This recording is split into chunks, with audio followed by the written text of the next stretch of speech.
సరే పిల్లలు, మనం ఇప్పుడు కొంచెం నంబర్ల గురించి తెలుసుకుందాం.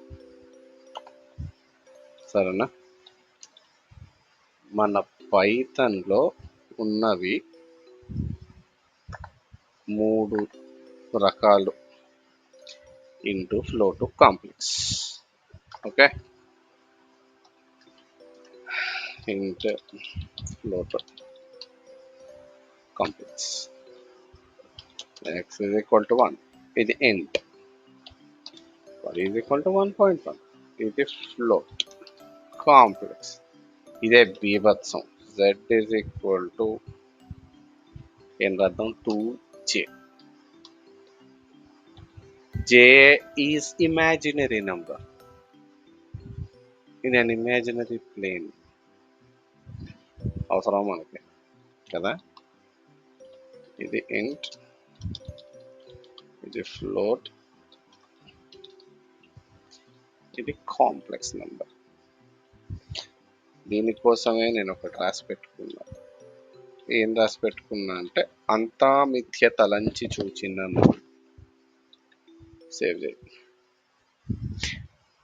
ఆ మిథ్యా ప్రపంచంలోకి నేను వెళ్ళను, ఎందుకంటే నాకు రాదు. సరేనా? సరదాగా వీటి టైప్లు ప్రింట్ చేద్దాం. టైప్ ఎక్స్, వైజెడ్ కూడా చేయాలి.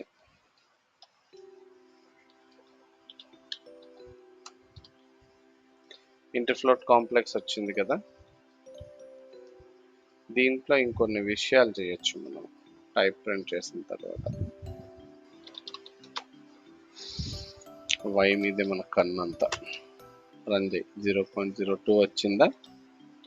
ఇప్పుడు 1e-2 0.01. ఓకే, సరేపో.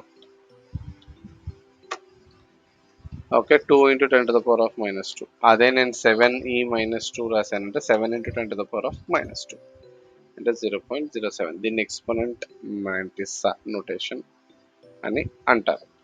ఇప్పుడు ఇంకొక పని చేద్దాం. ఏం చేద్దామంటే, లెట్ us say టక్ 31.33 ఇంటూ 10⁻² అని అర్థం. ఏమవుతుంది పిల్లలు? వాల్యూ 0.3133. అంటే డెసిమల్ ఒక 2 ప్లేసెస్ లెఫ్ట్కి షిఫ్ట్ అవుతుంది. అర్థమైందా? అదే నేను 31 అని రాసి రన్ చేస్తే డెసిమల్ ఒక 2 పాయింట్స్ లెఫ్ట్కి షిఫ్ట్ అయ్యి 317.6533. అదే నేను ఈ 2 అని రాశాను. రన్ చేయి.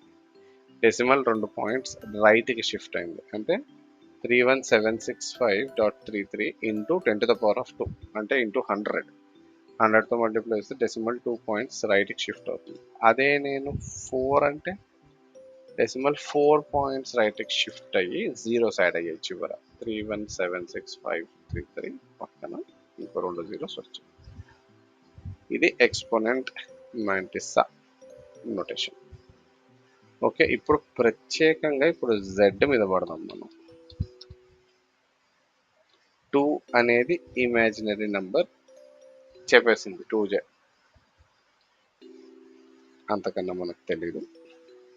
వీటిని ఇప్పుడు మనము డేటా టైప్లని మార్చచ్చు. ఓకే, ఆల్రెడీ ఎక్స్ ఏంటి పైన డిక్లేర్ అయినది ఇంట్ కదా. ఇప్పుడు నేను ఫ్లోట్ ఆఫ్ ఎక్స్ అని రాశాను అనుకో. ఇప్పుడు ఫ్లోట్ అంటే అర్థం ఏంటి? ఫ్రాక్షనల్ పార్ట్ కూడా వస్తుంది. 1.334 అనేది ఫ్రాక్షనల్ పార్ట్ 1.334లో. ఓకే, ఇంటిజర్ అంటే ఫ్రాక్షనల్ పార్ట్ ఏముండదు, అంటే డెసిమల్ తర్వాత ఏముండదు అని అర్థం. కానీ 1.33 ఫ్లోట్ అయినప్పుడు 1 ఫ్లోట్ అవుతుందా?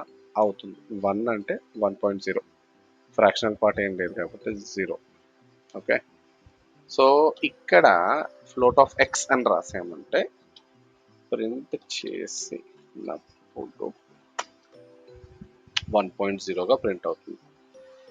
అదే ప్రింట్ ఎక్స్ అన్నామనుకో, ఉత్త 1గా ప్రింట్ అయింది. ఓకేనా?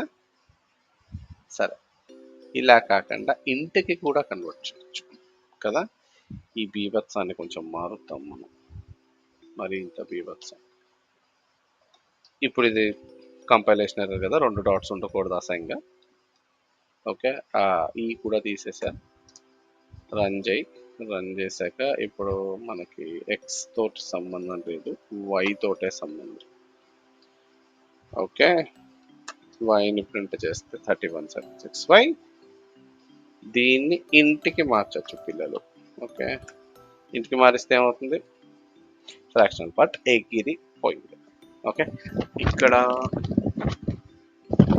మనకి ఫ్లోర్ అండ్ సీలింగ్ అనే కాన్సెప్ట్స్ ఉంటాయి. 31.765ని 32 చేయొచ్చు లేదా 31 చేయొచ్చు.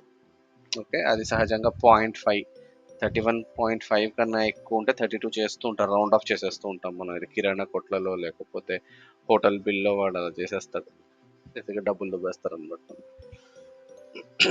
కానీ ఇక్కడ ఆ 765ని మ్యాథ్ డాట్ ఫ్లోర్ ట్రంకేట్ చేసేసింది, డాట్ తర్వాత ఉన్నదంతా చెత్త చెదారం అని తీసేసింది. డేటా టైప్ మనం మారిస్తాం దేనికి, ఫ్లోర్కి ఇంటికి మారిస్తాం. ఓకే, ఇది కాకుండా ఇంకొక పని చెయ్యొచ్చమ్మా, ఇదంతా చూసా, ఇంపోర్ట్ ర్యాండమ్ అన్నావు. ఓకే, ర్యాండమ్ ఇంపోర్ట్ చేశాక మనము okay print random dot rand range కాదా, ర్యాండ్ రేంజ్ టెక్స్ట్ 2 ఆర్గ్యుమెంట్స్, 2 ఆర్గ్యుమెంట్లు తీసుకుంటుంది. 1 నుంచి 10 మధ్య ర్యాండమ్గా ఒక నంబర్, నా మొహన్ బడి ఒకసారి రన్ చేస్తే 8 వచ్చింది, 6 వచ్చింది, మళ్ళీ చేస్తే 7 వచ్చింది కదా.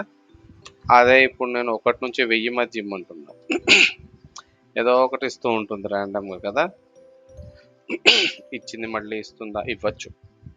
ర్యాండమ్ ఫంక్షన్ అని ఒకటి ఉంటుంది, పైథాన్ గడు ఏం ఫంక్షన్ వాడుతున్నాడో దాన్ని బట్టి ఉంటుంది. అదే జావాలోకి వెళ్ళామంటే ఒక నంబర్ రిపీట్ అవ్వడానికి ప్రాబబిలిటీ కూడా ఉంటుంది, జనరేట్ అయ్యే నంబర్ మళ్ళీ జనరేట్ అవ్వచ్చు అని. సో ర్యాండమ్ ఫంక్షన్ ఏది వాడుతున్నారు అనే దాన్ని బట్టి రిపిటేషన్ ఛాన్స్ ఏంటి అనేది కూడా తెలుస్తుంది.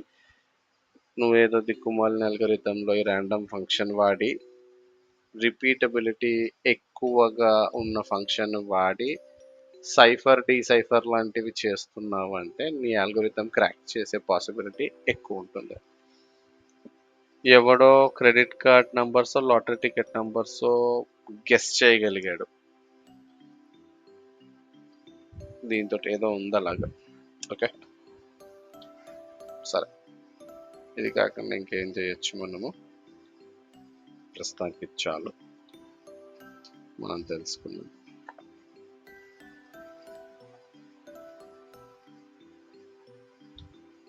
ఇంకొకటి ఉంది. ఓకే, ఏంటంటే స్ట్రింగ్ కన్వర్ట్ చేయొచ్చు కదా. X is equal to 1 print x కదా, తప్పు. ఓకే సరేపా, print x comma type of x అంట, సరేనా. ఇది రన్ చేసావు, ఇంట్ అని వచ్చింది నీకు కదా. ఇప్పుడు నేను ఏం చేస్తా, y string representation of x అంట అని print y and type of y కాదా. ఇప్పుడు ఇంకొక పని చేస్తాను నేను, ఏం చేస్తా,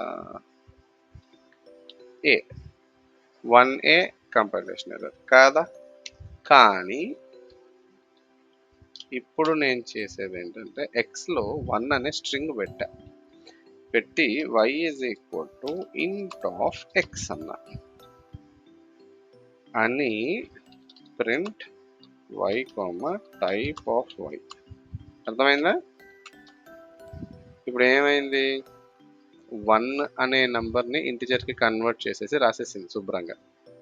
కానీ 1a అని రాస్తా, 1a వ్యాలిడ్ నంబర్ కాదు, బోర్ను ఏడ్చింది అది వెంటనే, ఇవి అదేంటారా నాకు అని చెప్పి, బేస్ 10 లిటరల్ కాదు అని. మనం డెసిమల్ సిస్టమ్స్ నెంబర్స్ చదువుకుంటాం కదా, నీ చేతిలో రూపాయి నోటు, 500 రూపాయల నోటు ఉంది, 500 10 రూపాయల నోట్లో 10 అంటే డెసిమల్ నోటేషన్లో ఉన్న నంబర్ అది. బైనరీ నోటేషన్లో నంబర్స్ అన్ని వన్స్ అండ్ జీరోస్ ఉంటాయి కదా, అలాగా. అదమ్మా పిల్లలు, మళ్ళీ కలుద్దాం.